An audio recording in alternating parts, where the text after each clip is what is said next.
Hello. You can grab the presentation at this address here. If you have any problem in distinguish contrast, you feel free to configure the the display of this presentation here, and you will see it will change. You can change the font type. You can do lots of things for your accommodation. Challenge of implementing accessibility in a digital twin in virtual reality of a chemistry lab. I have a subtitle, Designing an Accessible Digital Twin in Virtual Reality. It's like sending astronauts to the moon and creating a lunar base, and you will see why. In this presentation, I do hope you will learn strategies for designing and managing digital twin in virtual reality for learning, strategy for pedagogically scripting via content, and I have a big part on addressing virtual reality accessibility challenges. You will also discover a digital twin of a chemistry lab called Mimbus Chemistry. And I do hope you will learn how and when to use VR content in your teaching. And also you will improve your skills in Franglish. I do hope you will discern some meaning in the mixture of words that come out of my mouth because I'm French. And so, introduction. My name is Christian Kusker. I'm working in the field of digital accessibility since 17 years now. I'm an accessibility and an immersive technology consultant in my own company called Eladia, and I'm an ICT expert at the National Conservatory of Art and Crafts in Paris. And formerly, I was a comedian, a professional comedian. The National Conservatory of Art and Craft is a public higher education institution specializing in lifelong vocational training. It was the only higher education institution funded during the French Revolution. It was funded by an abbot, Grégoire Abbot, and we have also a museum in our university where you can find a replica of the Liberty statue and splendid rocket engines. And we have two mottos. The first one is we must enlighten the ignorance that doesn't know and the poverty that doesn't have the means to know. And the second one is in Latin, omnes docet ubique, teaching everyone everywhere. This is the very heart of our institution, and we are going to insist on those two terms, everyone and everywhere. So, what is a virtual digital twin for learning? It is this. Oopsie. So, this is the chemistry lab in virtual reality. You have a virtual tour. You can open tool type. You can grab everything in the lab. You can do experiments, reflux heatings experiments, liquid extractions, rotary evaporation also. And you can train a lot. We have about 3.5 hours of different experiments. You can be put in danger and learn how to use an eye washer, by example. And you learn the ability to select the right personal protective equipment, and you can recognize risk, deals with the information, and do small gesture like a thin layer chromatography. It's an attractive solution. It's optimized laboratory occupancy, and you can learn a lot with it.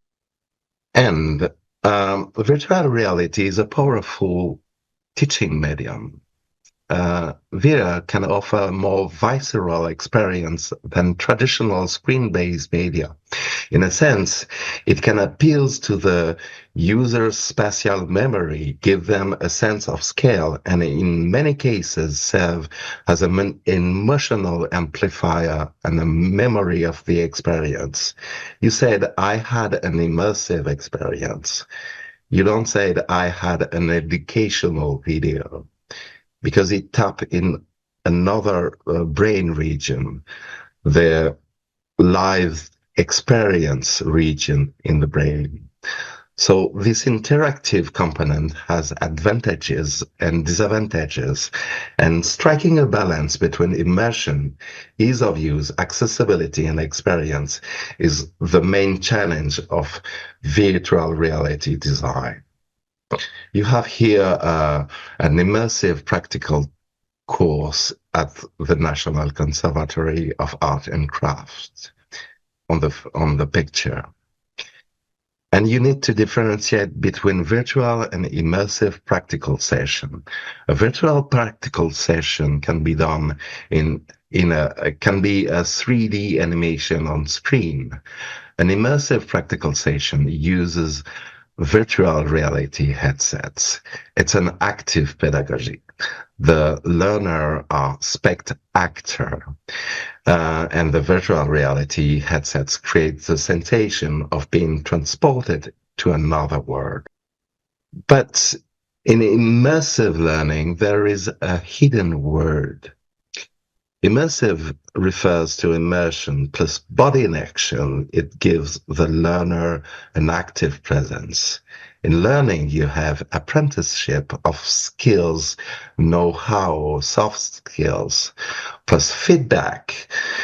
It gives you learning interest. But between the body and action and the feedback, there is the interactivity. It is because the learner is in action that the computer, the simulation, is answering him feedback.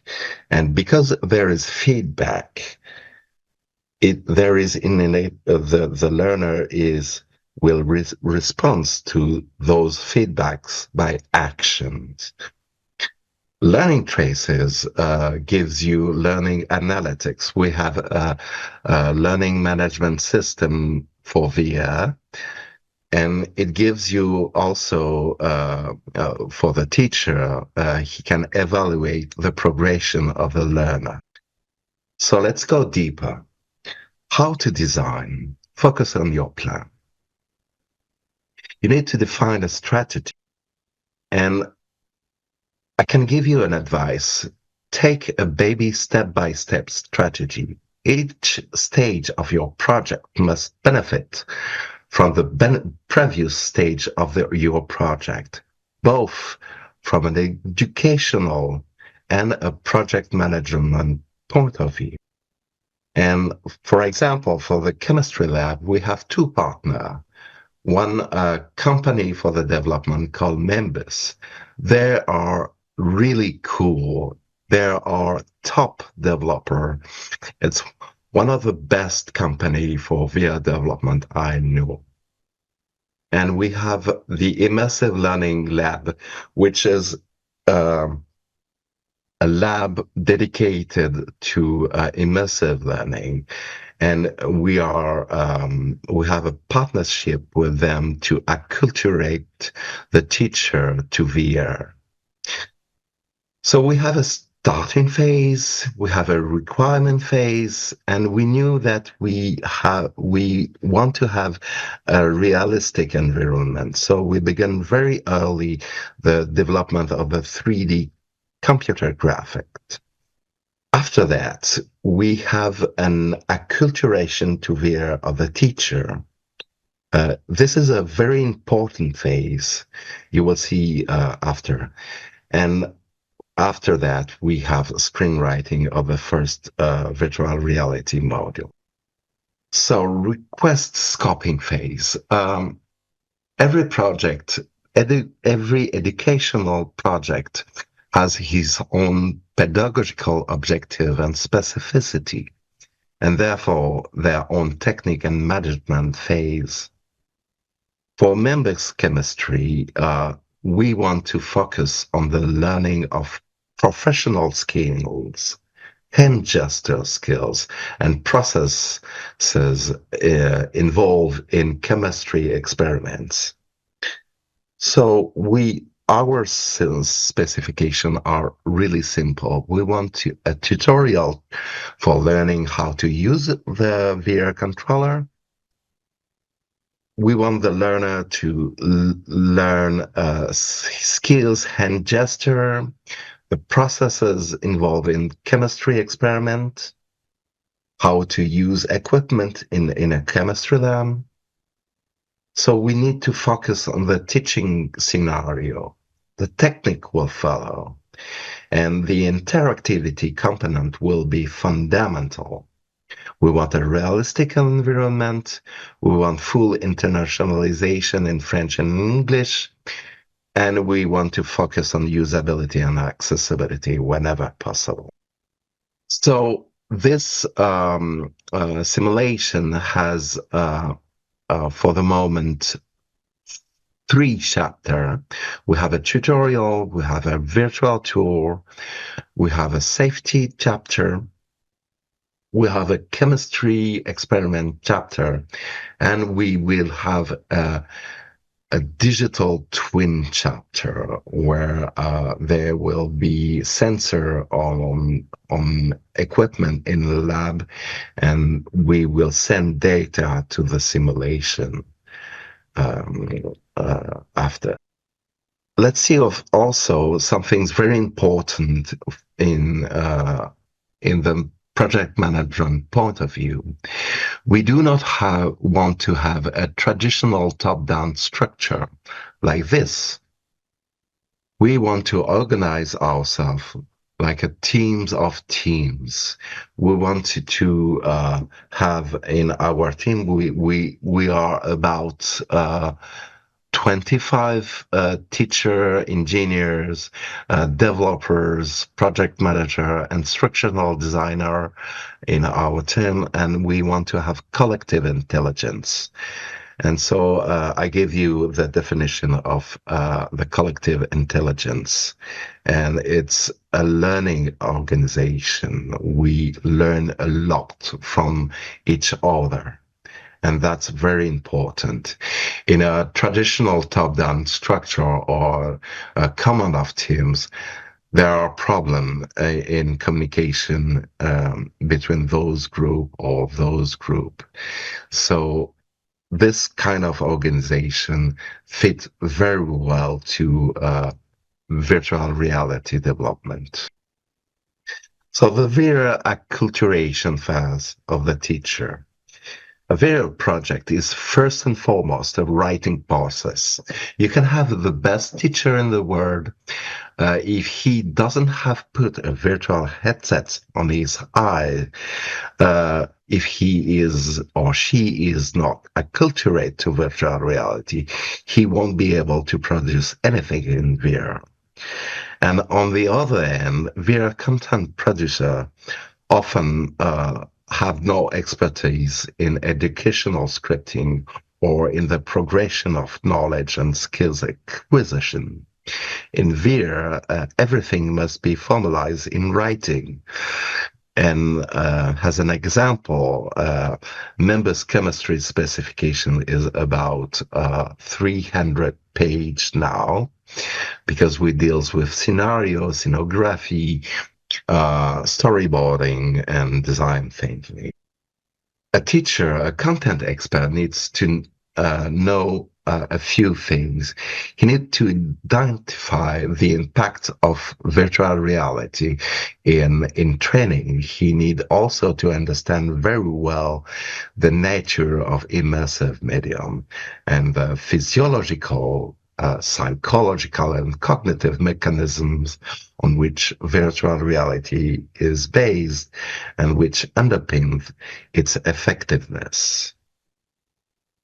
So lift off. Let's go deeper. The first stage of the rocket, you need to define the virtual environment. It's like in a game.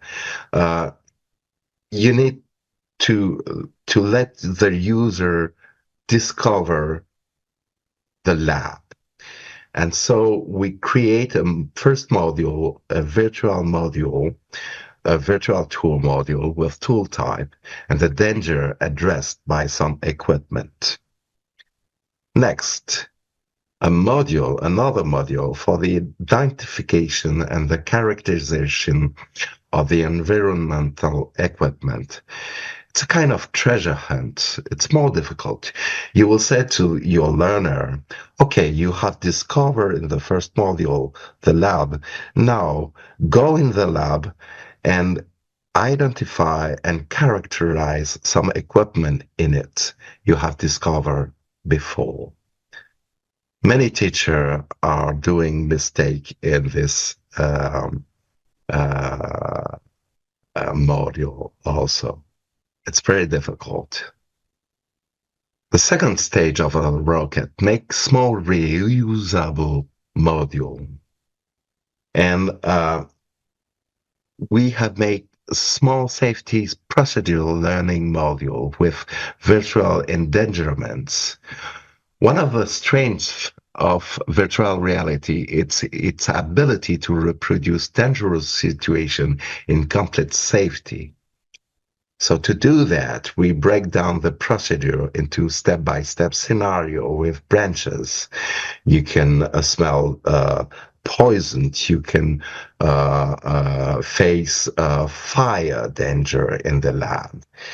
And to do that, we have developer, we have teacher, chemistry teacher who don't know development. We have instructional designer, and we need to find a kind of common language between us. So we are doing BPMN diagram has a scenario where every action are decomposed into unit tasks. You need to do that.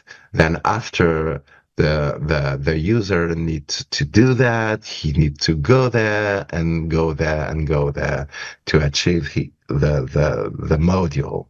You see, and a teacher, a chemistry teacher, can read this.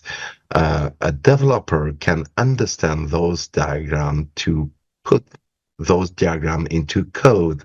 So that's very important to have those kind of things. The third stage of the rocket, it's make modules that can reuse the previous module. So we make chemical experiments in which we can replay the small safety procedure module at any time. I'll give you an example. A user is doing a liquid extraction, but he is doing a mistake. There is a glass which fall on the ground and who's breaking. You can replay the safety scenario of light cutting because you have already developed it before. And during all this process, we have interactivity challenge, and we need to solve an expected problem and addressing accessibility. So one of the specificity of virtual reality development, it's that it's quite the reality. It's a virtual reality. It's quite the reality. So you do not try to reproduce reality at any cost. You need to find interactivity metaphor while always focusing on usability and accessibility. And to do that, you need to work with simple question. How do you empty or collect contents from a container with a spatula when you have VR content in your hand? How do you wash a dirty spatula? How you deals with flexible houses in VR? And I can give you an advice. When something is done in 2 seconds in real life, it must be done in 2 or 3 seconds in virtual reality. And let me show you how we use the joystick to empty or collect content in the lab very easily and very quickly. So I grab the spatula and then I trig up the joystick or trig down to empty it, and you can do now. Uh, you can mix content very easily like that. You see, it must be very easy. We do not have to calculate the position of the spatula. We just we just put the spatula on the top of a container, and we just trigger the joystick. You can see that every equipment is functional also. So let's talk about accessibility in virtual reality. Accessibility means enabling people with disability to fully enjoy their right and fundamental freedom by removing any barriers they may encounter. And digital accessibility in virtual reality and in extended reality is a field of research.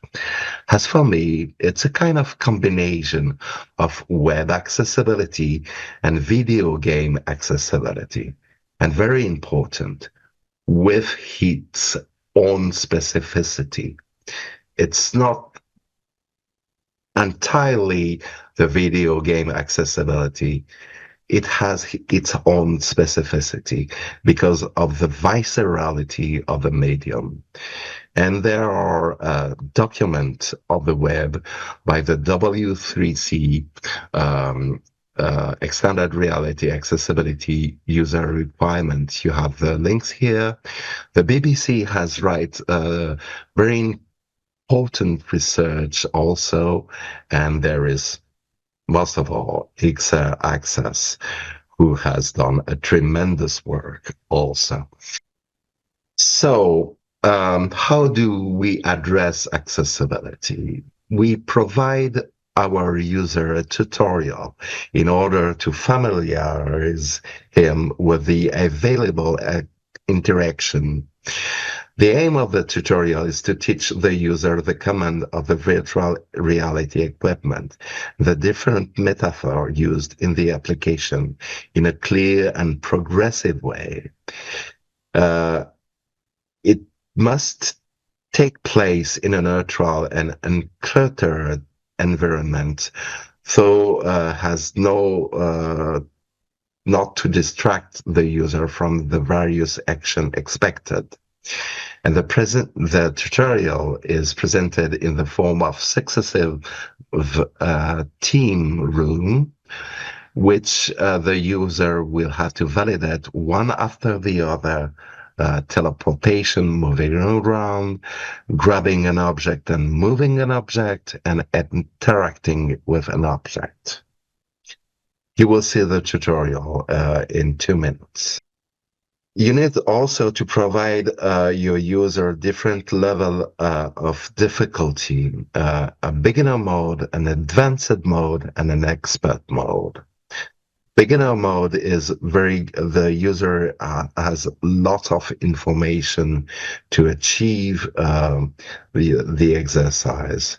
In the expert mode, he has just one instruction: do this experiment. And he must do it. Addressing hearing. Every spoken instruction by a voiceover is reproduced in writing on a whilst mounted tablet. You can see on the right. And with this, a deaf student was able to pass all her exercise in a practical immersive chemistry session. Uh, we choose to have a Wills mounted tablet because we for two things. If he needs to have an instruction, he needs to do some things to read. He needs to do a gesture to read it. We don't want to break the immersive sensation by having text on the virtual environment. And we want also to have a clear contrast difference between the background of the text and the color of the text. So we use a Wells-mounted tablet. Addressing motor impairment. All chemistry module can be completed in a wheelchair. It's very important to have lazy developer who don't stand up for testing things and who are testing things on a chair. And when an object falls on the ground, it can be picked up without bending down thanks to magic grab laser. You will see it here. You see the laser and we grab very easily without bending down too much. And if I take a spatula, you will see now, and I drop it on the ground, I can grab it very easily. More complicated, addressing color blindness and dyslexia. We have in our simulation three possible actions with the hand controller. Teleportation, which we associated with the purple color at the first room in the tutorial. Grab an object, what we associate to the blue color, and activate an object which is associated with the color yellow. The choice of this blue and yellow color was made because a person having color blindness will always distinguish yellow from dark blue. But we also realize that about 10% of our students confuse their index finger with their middle finger on their hands. So we imagine some magic rings that will associate the right color and therefore the action to the right finger. And the third option are filter of color according to the type of color blindness, protanopia, deuteranopia, and tritanopia, which change completely the color of the environment and the ring also. And the last option address dyslexia by changing the font type for adapted font. So let's see what it looks like. So you see, at any moment you can change the parameter. So here are the magic rings, and we can now change the theme of the text, and we can use the color filter for protanopia, deuteranopia, and also the tritanopia, and there is a slider of intensity. And now we can also change the font, and you will see that the color change, and there is a perfect combination with the color filter. It's always understandable for someone who have color blind. Addressing color blindness part 2. The information must not be given only by color, and you will see here Again, the magic ring. We have also people who were looking at the top of their wrist, the tablets, and some other at the bottom. So the tablet is always readable and operable. So let's see the lab has someone who has tritanopia. I will answer a quiz. I will make a mistake and a good answer, two mistakes and a good answer. So you see perhaps the error and the good answer. But now, if I have the Tritanopia filter, you won't be able to distinguish a good answer and a missed answer. But you can, it's always, you can see that the information is not lost. Things to come in accessibility in the chemistry lab. We want to address the Proteus effect. The Proteus effect describes a phenomenon in which the behavior of an individual within a virtual world is changed by the characteristic of their avatar. I give you an example. If I have an old man hands in virtual reality, I will walk slowly. And while we have a Proteus effect in the lab, women with virtual male hands have a strangely brisker gesture. So we want to give the ability to the user to choose between male and women virtual hands. We want also to suggest an alternative of to holding down two long time keys.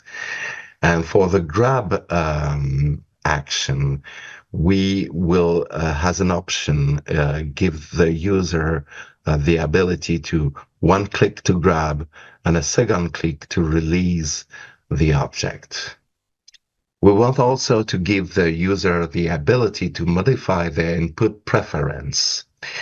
The remapping of key used to control movement and interaction in virtual environment is more complicated than it seems because it involves modifying the entire experience dynamically, including the tutorial according to the user experience. So we will do it, but it takes a little, a few weeks to develop this. And striking a balance between immersion, ease of use, and experience is the main challenge in VR design.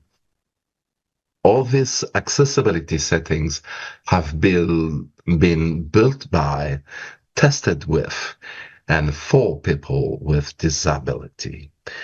And they are open source also on GitHub. Another things not related with accessibility, it's usability. We are also testing every module with young kids for usability because to see if without any help a boy or a girl can do them. Here we are testing the ease of use and the understandability of the lab exercise. So let's see a young kid, a 12-year-old young kid in the lab.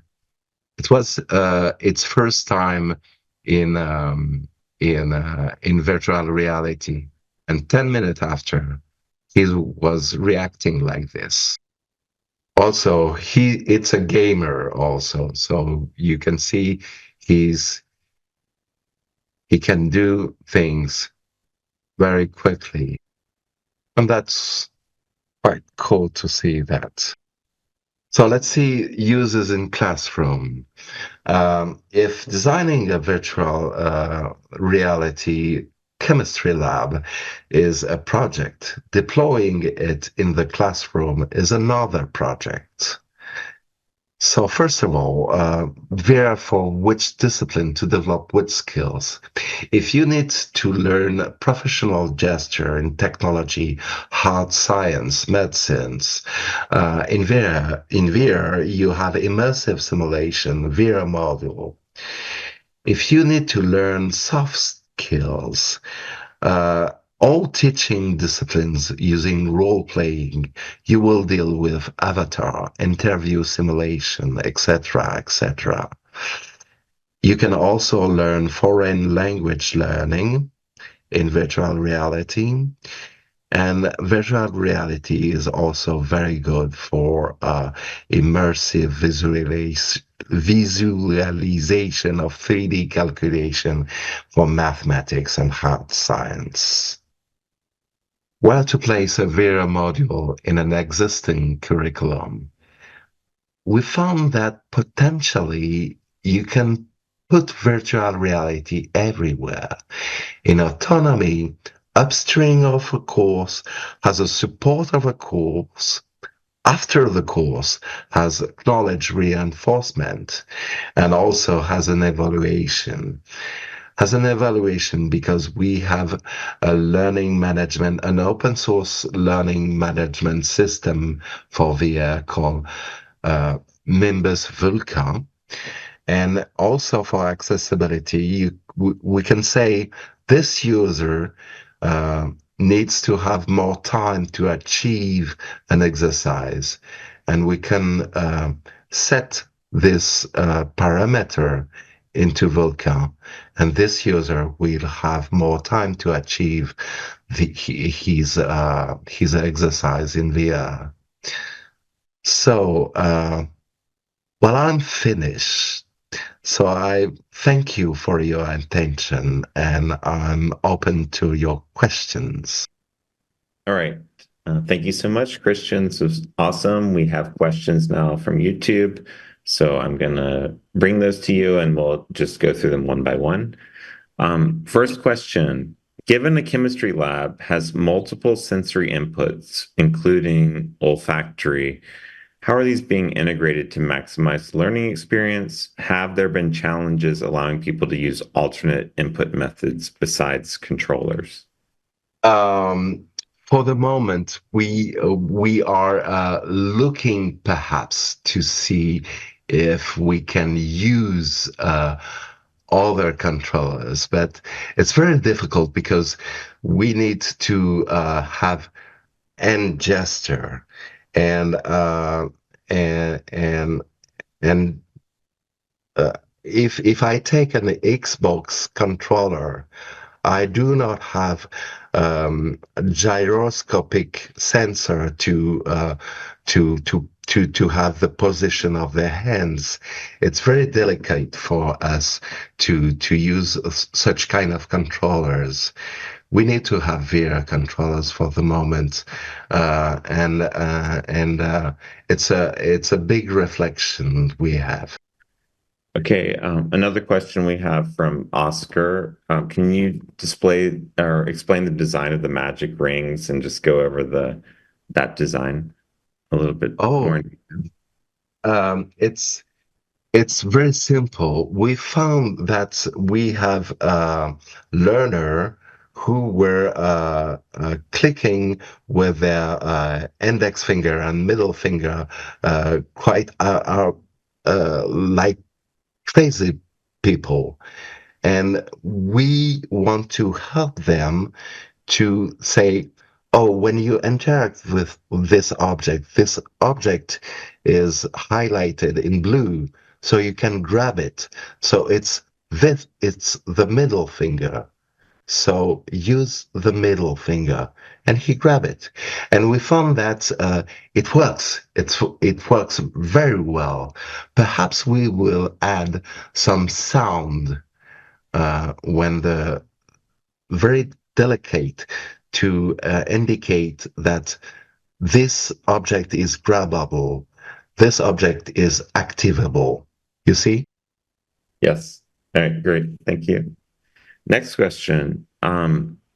Have there been any challenges allowing people to use alternate input methods besides the controllers? Just any feedback on what you've learned from if they're not using the default controller? Again, it's very complicated with other controller than a virtual reality controller to have the position of the hands in the virtual environment. We do not want to click on a button to do a movement of the hands. It should be some things done with the hands, I'm not sure if I'm clear with that, but one of the goal of the chemistry lab is to learn hands skills gesture. You see, so the hands needs to move in virtual reality. Not to click on the button, it will be a nonsense for us. Right. I think maybe that if you can pull that slide up again too, but you have a slide Yeah, with all different error yeah, conditions that can yeah. occur. I Maybe can. maybe we I can need to describe share it. my screen here and see if I go and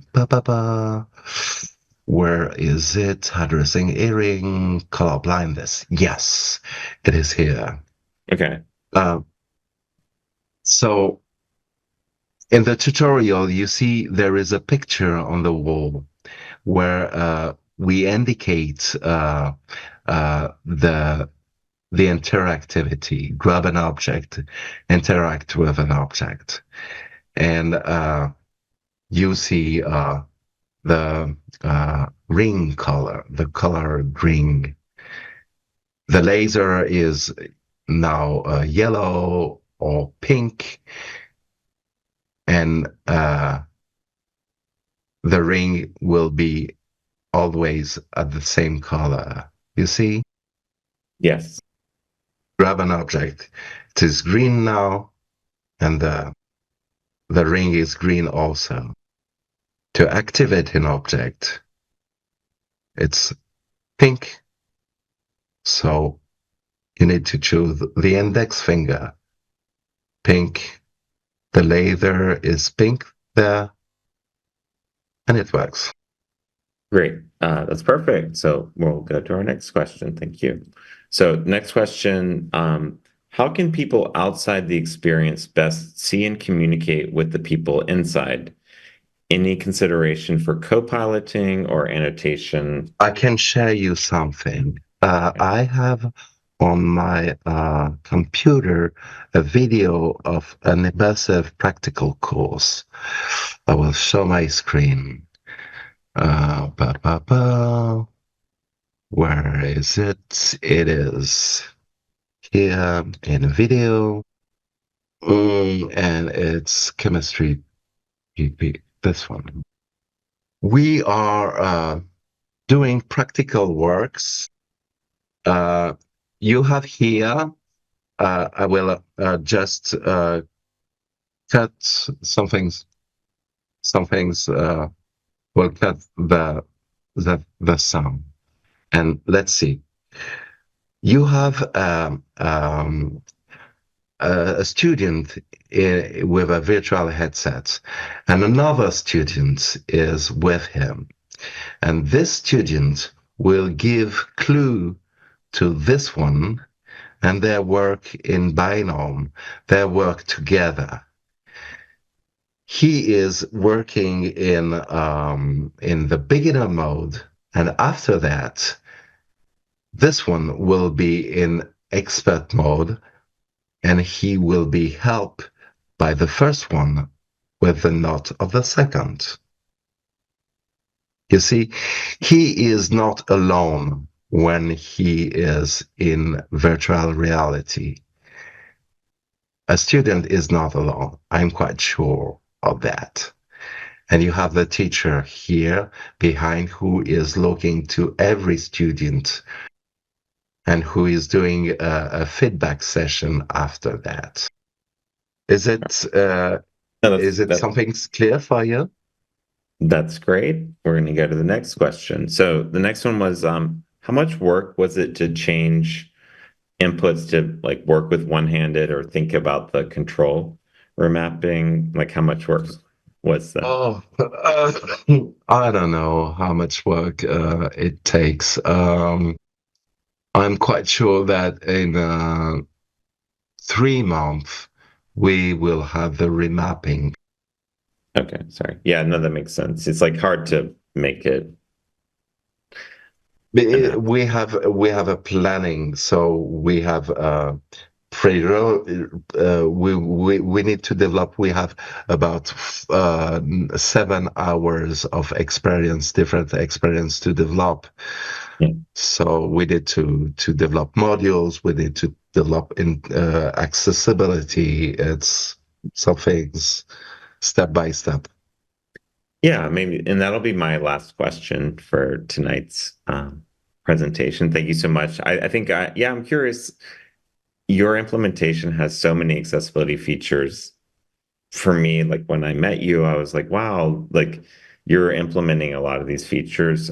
Could you just talk about how you're able to prioritize that and maybe recommendations to people outside of your environment, but just how can you get people to think about this and make progress because you clearly have. Um, to help the other people to design and develop accessibility in VR, you need just to think it's accessibility is not a constraint. It's an opportunity to innovate. We have people have invented smartphones for and touch screens like this for people with disability. During the first war, the medicine has made tremendous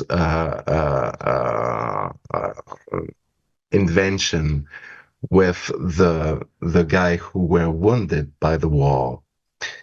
So it's an opportunity to innovate, and it's after all, it's a civil right. You need to do it. You see, it's you don't have to ask questions, to wondering should I do accessibility or not. You need to do it, and it's you have so many people with some disability that it's also a marketplace for you. And I do not know companies who will say, well, 20% of my market don't interest me. It's, you need to address accessibility and to fight for that.